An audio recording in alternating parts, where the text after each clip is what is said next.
Кыргызстанда күйүүчү май улам кымбаттап барат. Нефтетрейдерлердин билдирүүсүндө күйүүчү майлардын наркы дагы көтөрүлүшү мүмкүн. Алардын айтымында күйүүчү майдын баасы жыл башынан бери 32%га көтөрүлгөн. Жалал Абад өрөөнүндө майдын баасы 15 сомго чейин чыккан. Роснефть айы 92 53 сом 40 тыйын, айы 95 56 сом 80 тыйын, дизель майы 48 сом 50 тыйын. Газпром нефть Азия айы 92 53 сом 50 тыйын, айы 95 57 сом 50 тыйын, дизель майы 48 сом 50 тыйын.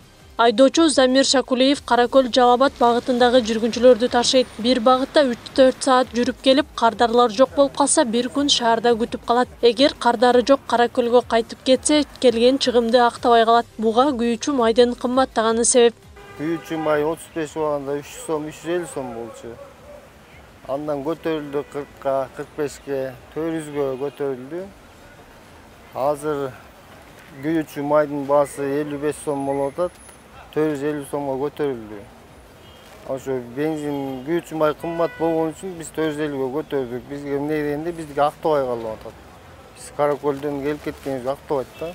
Күйүүчү майдын кымбаттоосу курулуш жана айыл чарба тармагына да таасирин тийгизүүдө. Мындан улам бул тармактарда дагы жеткирүү акылары кымбаттаган. 2 жылдан бери курулуш материалдарын жеткирип иштеген Абдымалик Абдушукуров акыркы убакта жеткирүү акысы 150-200 сомго кымбаттаганын билдирет. Мурун 400 сом, 350 сом, 400 сом эле. Азыр 650-700.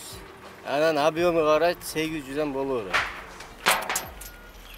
Ал эми күйүүчү майдын кымбаттыгынан улам бул көйгөйдү чечүү үчүн жергиликтүү тургундар өз алдынча аракетин көрө башташкан. Алардын катарында Базарбай Нурматов да бар. Акыркы 2 жылдан бери велосипед менен жумушка каттап, күнүнө бир багытта 5 километрден ашык жол жүрөт.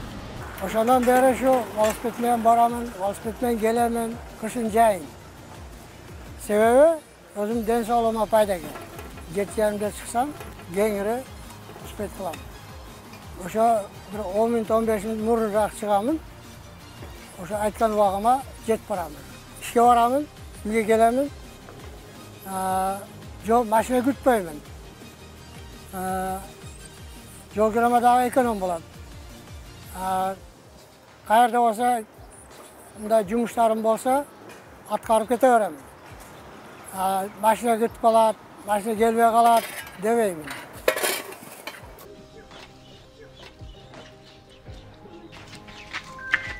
Сузак районунун тургуну Жумадел Мавлянов мындан 3 жыл мурун унаа оңдогон уста менен чет өлкөлөрдөгү унаалардын үлгүсүнөн көрүп, электромобилди өздөрүнүн аракети менен курап чыгышкан. Ал башка унааларга салыштырмалуу чыгымы аз.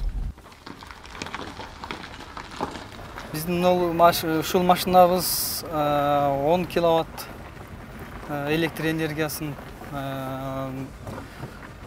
алат. Ошо 220 вольт токтон.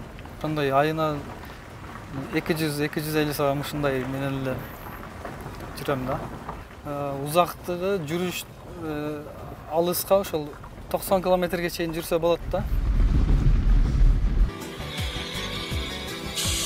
Ал эми айыл жергесинде бул маселени өз алдынча чечүү үчүн тургундар ар кандай ыкмаларды ойлоп табууда. Социалдык тармактарда бир жарандын чөптү ташуу үчүн атайын калың зым чубап, алыскы аралыктан ташып жатканын көрүүгө болот.